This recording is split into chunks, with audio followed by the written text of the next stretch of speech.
আমাদের কালো জাহাঙ্গীরের যে হিস্ট্রি, সেই হিস্ট্রিতে আসলে আমার আমার জানা মতে তা কোনো মানবিক দিক নাই। সাকিব ভাই এখন যে জায়গাটা অবস্থান করে, সেই জায়গাটা আসলে শুধুমাত্র সাকিব ভাই নিজের জন্য না, দেশকেও রিপ্রেজেন্ট করে, আমাদের আমাদের মেগাস্টার সে। হ্যাঁ, তো সেই জায়গা থেকে তার প্রজেক্টের ডিজাইনের গল্প এটা সে বুঝবে বা বুঝবে। বাট কালো জাহাঙ্গীর চরিত্রটা যেভাবে বাজারে প্রচলিত, আমি যদিও কোনো প্রকার ইনফরমেশন রাইটারের কাছ থেকে পাই নাই বা অথেন্টিক কোনো রাই নাই, গোলপাক পাচ্ছেন করছি।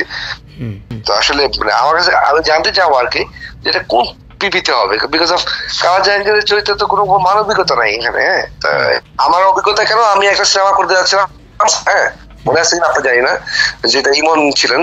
তো আলটিমেটলি আমরাও কালো জাহাঙ্গীরের চরিত্র নিয়ে করতে চাইছিলাম, বাট আমি অস্বীকার করছিলাম প্রযোজককে যে আমি কালো জাহাঙ্গীর ডাইরেক্ট নাম নিয়ে করবো না, বিকজ অফ একটা কারণ, কালো জাহাঙ্গীর এমন কোন চরিত্র না যেটা মানবিক দিক কোথাও আছে। প্রত্যেকটা সন্ত্রাসীরই কোনো না কোনো প্রকার সফট জায়গা থাকে, বাট কালো জাহাঙ্গীর এমন জায়গা আছে যেটা কোনো সফট জায়গায় ছিল না, যেটা আসলে বাংলাদেশকে ব্রুটাল ভাবে রিপ্রেজেন্ট করে, যেটা সন্ত্রাসী, দেশের চেন্ডাবাজি, এগুলো ছাড়া তার আসলে কোনো প্রকার খুব পজিটিভ কোনো হিস্ট্রিতে নাই।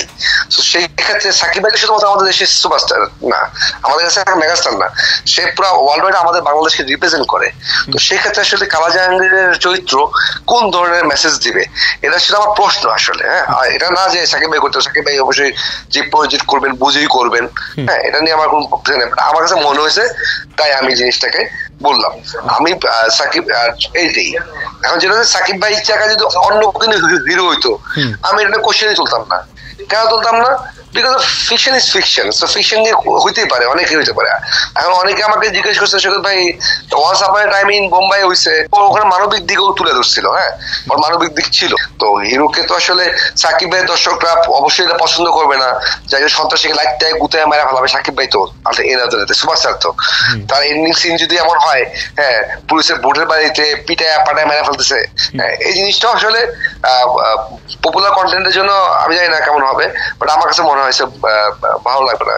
আর অনেকে বলতে পারে শেষ পর্যন্ত খারাপ হবেই, হ্যাঁ শেষ পর্যন্ত খারাপ হয়েছিল।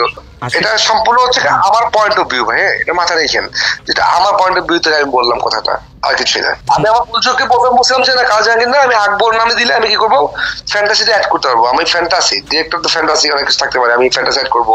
আমি হিস্ট্রি কোনো নামকে ডাইরেক্টলি ইন্ডিকেট করবো না, তখন আমি ফ্যান্টাসি অ্যাড করতে পারবো। যদি আমি কোনো নামকে ডাইরেক্টলি ইন্ডিকেট করি যে কালো জাহাঙ্গীর, তো কালো জাহাঙ্গীর লাইফ স্টাইল তো আপনার এক্সিস্ট করে বাজারে, তাই না?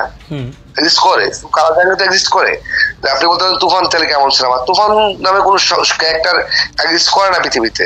আপনি আলটিমেটলি যে ক্যারেক্টারগুলো এক্সিস্ট করে না সেটা হচ্ছে ফ্যান্টাসি, কাল্পনিক। আর যে ক্যারেক্টারটা এক্সিস্ট করে এটা কিন্তু আপনি মানে তখনই কিন্তু অনেক কোশ্চেন চলে আসে। আমার কথা হচ্ছে, এটা আমার পয়েন্ট অফ ভিউ পুরাটাই। সাকিব ভাইয়ের থেকে যদি অন্য কোনো হিসেবে আমি কোশ্চেন তুলতাম না, কারণ সাকিব ভাই হচ্ছে আমাদের শুধু সাকিব ভাইয়ের নিজের জন্য না, এটা আমাদের বাংলাদেশকেও সে রিপ্রেজেন্ট করে। আমাদের মেগাস্টার সুপারস্টারকে লাস্ট সিনে আমরা দেখবো যে বুট দিয়ে পিটাই এটা মারা ফেলতেছে একটা ক্যারেক্টারকে। হ্যাঁ, এটা আসলে সাকিব ভাইয়ের ফ্যানরাই সিনেমা দেখতে যায়, ওই কালো জাহাঙ্গীর দেখতে যাবে না। যত কিছু বড় মেগাস্টার হয় না, এটা এই হচ্ছে ব্যাপার। আমার পার্সোনাল পয়েন্ট অফ ভিউ ভাই এটা।